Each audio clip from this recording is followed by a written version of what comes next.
Hey there, welcome back. So I did confirm that the hero sits tight right where he's at. So we are going to use our mining ability on both of these and basically reclaim the towers, and that gives us 12 source. And that puts us all the way up to 14. Now remember, we have a limit of 20. And if anything we earn over 20 happens, we don't get any more unless we get the right upgrades on our faction. But we are now at the beginning of the next wave. So wave 2, we roll the event die. So I'm gonna go ahead and roll the event die. I rolled a 5. A 5 puts an ungrouped joust to the bottom of the air deployment stack this wave. So the joust is this guy, and he is going to be promoted. So he has 4 health. And this is going to be unfortunate because I don't have my hero. But we're going to go ahead and put that there, like so. Okay, so what's next? What's next is we get to do our income phase, which is 0 source. But we do have 14, like I told you. And with the 14, we get to do the market phase, which means we could purchase some of these if we like. These could be a little bit better than the ones we currently have. And I think they actually are better than the ones we currently have. But we're gonna have to sit here and maybe do some analysis on this. Here you can see this one costs 4. It's gonna do 2 damage and have a range of 1, which is pretty neat. It also has splash. This one does 3 damage, but it's going to have a fortification, which means they have to do 2 damage to us. Those Harriers are able to do 2 damage, so I'm not finding the fortification to be all that great. And then they are going to be deploying more Harriers this turn, so I'm not so sure the Blade Wall is going to give us that much of a boost. But compared to what? We have a Dispatch Tower. Let me zoom back out here. Our Dispatch Tower also does splash, but it only does 1 attack in 1 range, whereas the Brick and Mortar does 2. The cost is the same, 4. And then over here on the Siege Tower side, if we were to somehow upgrade it, it still only does 1 damage, but we could get a Siege Tower, or we can upgrade our Drilling Post to a Lance Launcher, which basically does air defense. So that's an interesting option as well. Now, those cost source. One thing I want to point out is we're going to get an architect this round. Okay, so that architect is this guy. And we're going to get him on his promoted side, and he has the builder ability. So what does the builder ability do for us? Well, that's written right here. Before or after their movement, they get to construct a dispatch platform. So it's only this particular one, but they do it for free. So it costs 0 source. Or they can do an upgrade. And every time they build something, they get reduced. So he builds a platform or upgrades one, it gets reduced, and then if he builds or upgrades again, he's eliminated. So then he's not actually participating in any actual fighting. So that's the thing, is if you want to, do that, you can, but he's not going to contribute to any of the battles. But that's his ability, and it's in addition to our 2 limited build options. So what we can do is we can use that 14 source we have, let him build the tower, and then we can use our 14 source to upgrade those towers. And the dispatch tower has 3 potential upgrades you can add to it. So we can beef it up with the source that we have. So that's one of the options that we can do. The other option is we can start to do upgrades. So for example, this honor pit here, the Battleborn minions deploy on their promoted side, for example. Or we can upgrade it to level 3 and the Forsaken minions deploy on their fortified side. Or we can do the smelter. You smelter it, you delter it, siege tower and lance launcher spires can now be constructed. Or if we go to level 2, the source siege minion deploys on its promoted side. so we can get our minions to deploy on their promoted side. We can even add a Forsaken Artillery, gate dispatchers, and even gate spikes. So lots and lots of choices here. Here are the source shields. The Aegis minions deploy on their promoted side, but that costs 5. Here are the minions, the Architect minions deploy on their promoted side, but ours is already going to deploy. It's only if we purchase another one. And then we get to gain the assembly die. Once per wave during the build phase, you may roll this die as a build option. You may add the rolled upgrade to the bottom of one of your spires for free, basically. So, but we do have to adhere to our upgrade restrictions. So that would cost 12 source to build all 3 levels. But these are things that we can do, folks. And so then it becomes, okay, what is it that we want to do? Here, the drilling outpost spires can be constructed on any non-path, so it doesn't have to be on a source well. Here, your source capacity is up to 30, so lots of choices. So what do we want to do? How do we want to do it? Well, we get 7 CP this round, which means we could get a Forsaken out. He's an absolute beast, but he's unruly, which causes a lot of issues. But he could wreck a lot of stuff. Or we could do a combo of this one for 4 and this one for 3. He wasn't too bad with his 2 range, so we could do a combo of those. If we did that, then that means I would want the Dispatch and Aegis to be on their promoted side. So how could I do that with the source? Well, right here, it's going to cost me 5 source to promote this one. So I could do that, 5 source. What about the Dispatch? Right here. That would cost 8 source, 4 plus 4. So to get the Dispatch minions to deploy on their promoted side, I'd have to spend 4, and 4 is 8, and 5 is 13, and I have 14. So I'd be spending everything I have. Another argument that can be made is I can build this for 3, which gives me 3 every income phase. So that would mean I would get 6 more. I could also spend 9, right? I can do 3 here, and then I can do 2 more mining towers like I did last round. And if, let's say that I did that, that's going to cost me 9 source, but then I'm going to get 12, 13, I'm going to get 15 source next round in wave 3. So I can keep investing like this, right? And keep that machine going where I build 2 more drilling. It's going to cost me 6 to do that. Or I could even do this, which would cost me 9. So if I did that, then that means I only have 5 to spend. Well, right here, I would spend 5 on this and then deploy a promoted Aegis. And I think that actually is a good move. So that's what I'm going to do. I'm in my building phase. And so we're going to grab one of these, and we're going to build an assembly level 1. Excuse me, right there. So assembly level 1 is complete. I don't get to add the assembly die yet until it's level 3, and then I'm going to build 2 drilling outposts, just like I did before, here and here, and now that cost all 14 of my CP, or I'm sorry, my source, so I'm back to 0. And the idea now is I'm going to get 12 more from the mining, right? That's going to give me 12. I'm spending 6 now to get 12 later. I did not do the thing that gives me +3 every income phase. That's fine. Instead, I made it so my Aegis is now leveled up. So he does become a 1 movement instead of a 2, but he's armored and he has the assault ability, which is important. And let's talk about that. So armored, we know, reduces damage dealt by 1. Assault, when attacking a spire, the bottom upgrade is removed before applying any damage.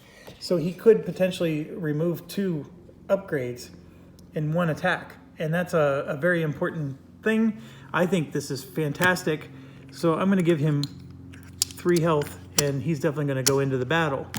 Now, the question is am I going to group him with this? since he has lower movement, he would have to be the one that's on top. So then this guy would be coming out later, and I don't want to do that. I'm going to actually group these guys separately. So I'm just going to do this, and then I get to choose the order, and I'm going to choose this particular order, and I'm going to group them like so. All right, I hope that made sense. There's a lot going on. This is where to me, the coolest part of the strategy of the game is right there. That's where the meat and bread and butter and potatoes and all that stuff is at. Okay, so what we did was we constructed 2 spires. We advanced our fortress 1 time, right? So we constructed a spire twice, we advanced our fortress once. We did not buy an earthscape, and we did not upgrade a spire. We never bought anything from the market. I'm completely out of source, so I can't do anything else, and that's it. And I also get an architect, which is this guy. He has 3 movement. Let me think about this.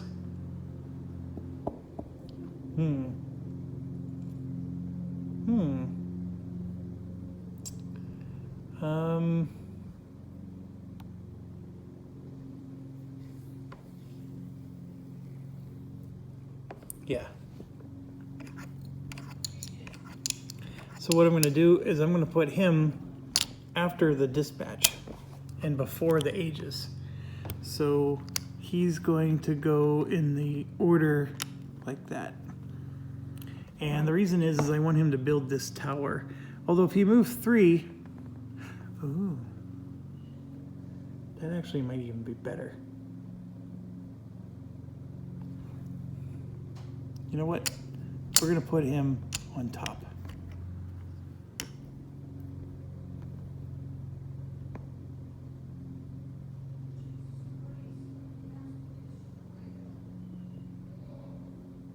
Yeah, we'll put him on top. Okay. The enemy. The enemy. Add an attack upgrade to the bottom of an air spire of your choice. So they're building an attack upgrade, and it's going to go somewhere. And I think where I want to put it is on this one, because he has no range. So that's a perfect spot for him. And then he gets a Harrier, Harrier, Joust, Harrier. So Harrier, Harrier, Joust, Harrier, and it's all grouped. So they are all promoted. So I'm flipping them all to their promoted side. No, the Joust is not promoted. So putting him back on his regular side. And once again, I'm reading this. So the Harrier has the star and the Joust does not, and they're all inside the brackets. Well, actually, no, the Harrier Harrier is one group, the Joust Harrier is another group. Good thing I caught that. All right, so the Joust is going to get 3 health because he's on top of this group, which is on the bottom, and this one is on the top with 2 health, like so. So he's got quite the set of minions coming out this time. They're pretty piled up there, and he goes first. And how do we know that? Because it says so right here. First player is the heirs. So let me do a quick caffeine.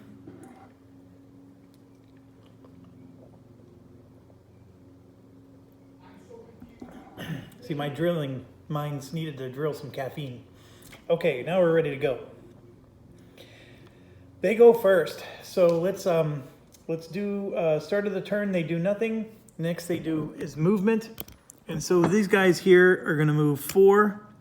1, 2, 3, 4. And then these guys are going to move 2. 1, 2.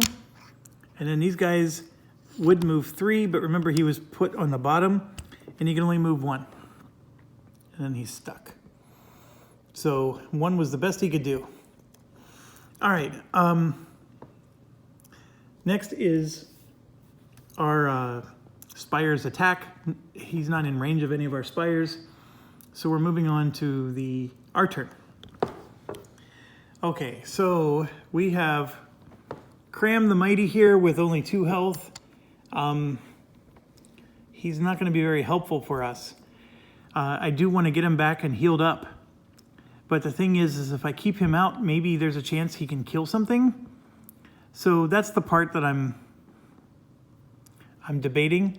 So what I'm going to do is I'm going to move Cram the Mighty 2 spaces to here, keep him out of harm's way, definitely away from the Elfinkazi, because that Elfinkazi is nonsense and goes after Cram. But we're going to just keep him in reserve for now.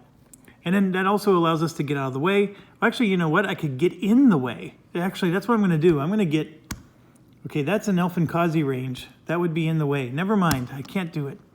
I mean, I could do it to kill the Elfinkazi. I get 2 source for it.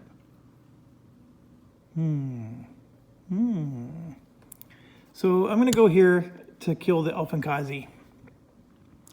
And then the builder now comes out and can only move 2 spaces. I guess you could argue that he's going to move 3, but would they both be equidistant? 1, 2, 3, 4, 5, 6, 7, 8, 9. They are both equidistant, so you could argue he's going to move here. That means that this was pointless, so I'm going to go back here again to my original, and then he'll move 3 to there. So now he's going to flip over to his non-promoted side. So he does lose 1 damage when he does that. Is that really what I want to do? Sure. And so what he's going to do is he's going to promote this for free. I would have really liked to have built this, but I had to have him stop. That's the issue. So let me think about this some more. If I would have put this guy second, I could have pulled this off. So that's what I'm going to do. All right, this one's going to go first to 2. This one's going to go, and he can only move 1 space. So now he's going to flip over to this side, and we're going to build a tower here for free. And that's what I was looking for, is the money for nothing and towers for free. So 1 attack, 1 range goes there. And then the Aegis can't move at all because he only moves 1 space. So that was my idea. Sorry, I'm changing my mind as I go. I just keep... there's a lot going on with this game, if you haven't figured that out. Okay, so now we move on to their turn. So they go, and this guy's flying. 1, 2, 3, 4. This Joust is going to move 2.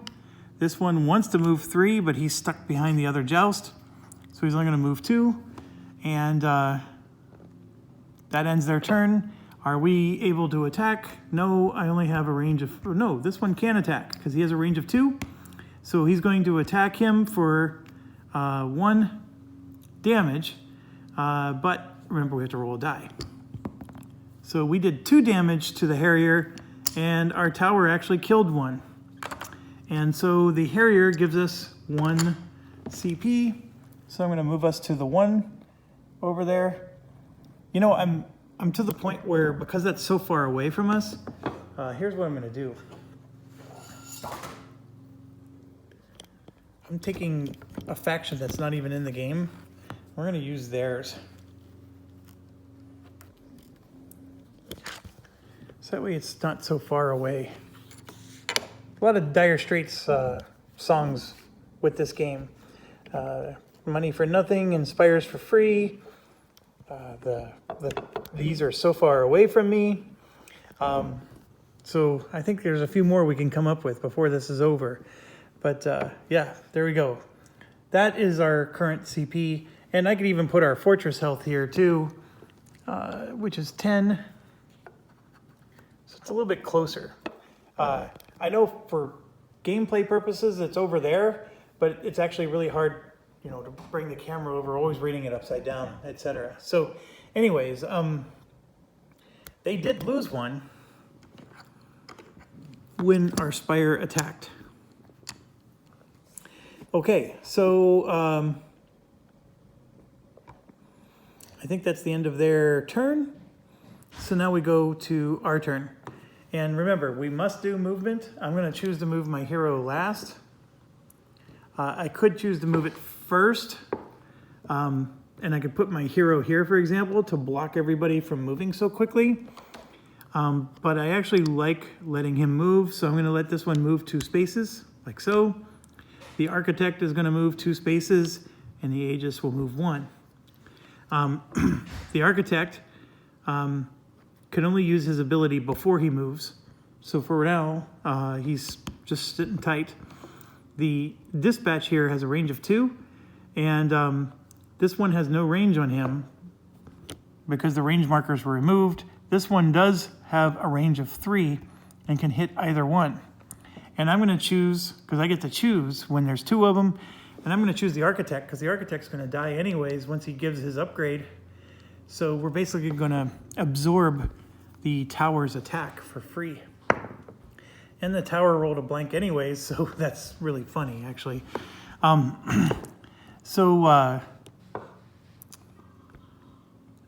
So no damage to the architect from that tower. This tower doesn't do any damage at all, and now we get to attack, and we're going to do a 2-range attack here with him. He automatically does 1 damage, and I'm attacking the tower. I know the Harrier is probably the better move, but I like destroying towers, so we're going to do that and reduce the tower's damage by 1. This tower only has 1 health left. Now, could I have moved this guy in first? The answer is yes, but then the towers would have attacked him. So I'm staying fine and dandy right where I'm at. So that brings us to the end of our turn. And so we're going to move on to their turn. And I'm going to take a quick break. So I'm going to end this video and say thank you for watching. Stay awesome. When we come back, it's their turn to activate. There's Jason.